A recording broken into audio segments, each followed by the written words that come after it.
हर महादेव। हार्दिक स्वागत करती हूँ आप लोग का अपने चैनल पे। आज बात करने वाली हूँ चैत नवरात्रि के तीसरे दिन का पूजा। माता गौरा को विधि विधान से पूजा करने से, और कहीं कहीं पर देश काल के हिसाब से पूजा किया जाता है। कहीं कहीं पे गण गौर के रूप में, गण गौर के रूप में ऐसे पूजा करते हैं, और कहीं कहीं पे अपने देश काल के हिसाब से किया जाता है। राजस्थान में तो यह अत्यंत त्यौहार बहुत अच्छे से मनाए जाते हैं, विशिष्ट त्यौहार है ये।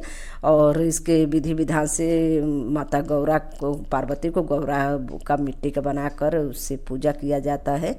जैसे कि स्त्रियां इस व्रत को करके सदा सुहागे रहने का आशीर्वाद प्राप्त करती हैं। तो आम महिलाएं, हर महिलाएं भी व्रत तीसरे दिन का, चैत नवरात्रि तीसरे दिन का पूजा करें, माता गौरा, माता पार्वती का आशीर्वाद प्राप्त करें।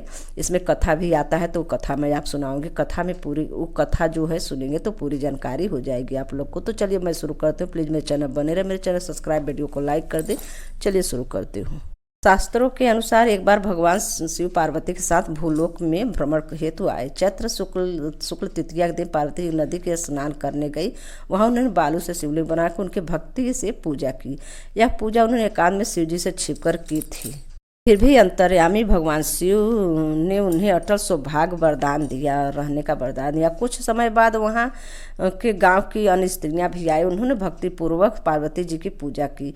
इस पूजा से प्रसन्न होकर पार्वती जी ने सभी स्त्रियों को अटल सौभाग्य का वरदान किया और दिया। यह व्रत और पूजा पार्वती जी ने शिव जी से छिपकर की थी। यही कारण था केवल स्त्रियां इस व्रत में सभी कार्य करती हैं। पुरुषों को तो इसका प्रसाद भी जरूर पूजा करना चाहिए। माता गौरा को सुलह श्रृंगार, माता रानी को फूल फल नैवेद्य आदि से उनका भक्ति भाव से पूजा करना चाहिए। माता पार्वती गौरा रूप को, तो इससे अटल सुहाग के वरदान प्राप्त होता है।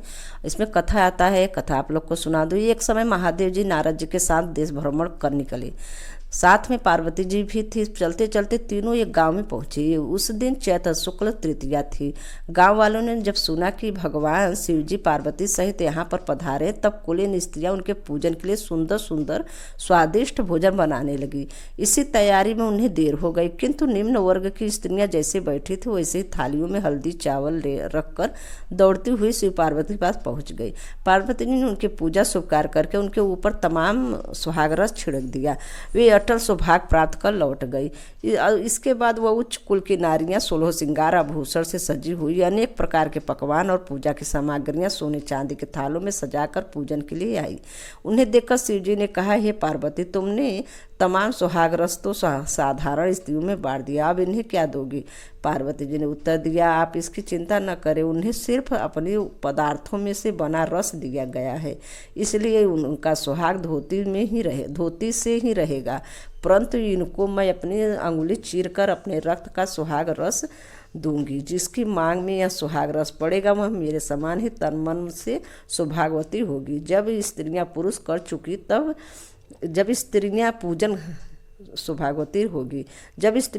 कर चुकी तब पार्वती ने अपनी अंगुली चीरकर ऊपर छिड़की। जिस पर जैसे छींटे पड़े उसने वैसे ही सुहाग पाया। उसके बाद पार्वती ने शिव जी से आज्ञा से नदी तट पर जाकर स्नान किया। फिर बालू से महादेव का मूर्ति बनाकर वहां उनका पूजन करने लगी। पूजन के बाद बालू के पकवान बनाकर शिव जी को भोग लगाया। इसके बाद प्रदक्षिणा की और नदी के किनारे ही मिट्टी का टीका माथे पर लगाकर 2 कण बालू का प्रसाद पाया और शिव जी के पास जा लौट आई। इस सब करने में बहुत ज़्यादा समय लग गया। नदी किनारे बहुत देर हो गई थी। महादेव जी ने उनसे देरी का कारण पूछा तो उन्होंने उत्तर दिया कि वहाँ मेरे भाई भवाज आदि मायके से आ गए थे, इसी कारण देर हो गई। शिव जी ने फिर पूछा, तुमने पूजन करके किस वस्तु का भोग लगाया, स्वयं क्या प्रसाद पाया? पार्वती जी ने उत्तर दिया कि मेरी भावजों ने मुझे दूध भात खिलाया, उसे खाकर मैं चली आ रही हूँ। ऐसा सुनकर शिव जी भी दूध भात खाने के लिए वहाँ चल पड़े। पार्वती जी ने दुविधा में पड़ गए। उन्होंने शिव जी का ध्यान करके प्रार्थना की कि हे प्रभु, यदि मैं आपको अन्न दासी हूँ तो आप ही इस समय मेरी लाज रखिए। इस प्रकार प्रार्थना करके हुए वे भी शंकर जी के पीछे पीछे चलने लगे।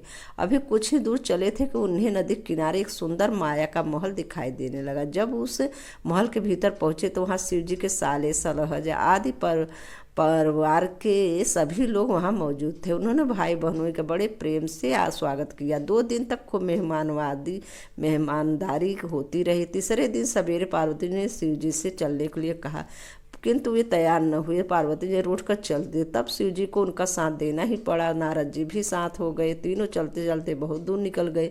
सायकाल होने पर शिव जी बोले, मैं तुम्हारे मायके में अपनी माला भुलाया हूँ। पार्वती जी ने माला लेने के लिए जाने को तैयार हुए, किंतु शिव जी के आग्रह पर वो न जा सकी और नारद जी वहाँ गए। नारद जी ने जाकर देखा, वहाँ किसी का महल का निशान भी नहीं था और चारों ओर घोर वन और हिंसक पशु पक्षु घूम रहे हैं। नारद जी घंटों तक अंधकार में भूलते भटकते रहे। सहसा बिजली की चमकने पर उन्हें शिव जी की माला एक बट वृक्ष के टंगी हुई दिखाई दी। नारद जी उसे लेकर वहां से भागे और शिव जी के पास पहुंचकर अपना कष्ट सुनाने लगे। शिव जी ने हंसते हुए कहा कि यह पार्वती जी की लीला है। गौरी पार्वती ने विनम्र होकर कहा, मैं किस योग्य हूँ, यह सब तो आपकी कृपा का संभव है। शिव पार्वती की बात सुनकर नारद जी ने उन्हें मस्तक झुकाकर प्रणाम किया और कहा, माता आप पतिव्रताओं से सर्वश्रेष्ठ है, सौभाग्यवती आदि शक्ति हैं। यह सब आपके पति धर्म का प्रभाव है। यह संसार की स्त्रियाँ आपके नाम का स्मरण करने मात्र से अटल सौभाग्य प्राप्त कर सकती हैं, समस्त सिद्धियाँ को अपना बना सकती हैं। फिर आज के दिन आपका भक्ति भाव से पूजा आराधना करने वाली नारियों को तो अटल सौभाग्य मिलेगा ही। यहीं पे समाप्त होती है। हर हर महादेव। धन्यवाद।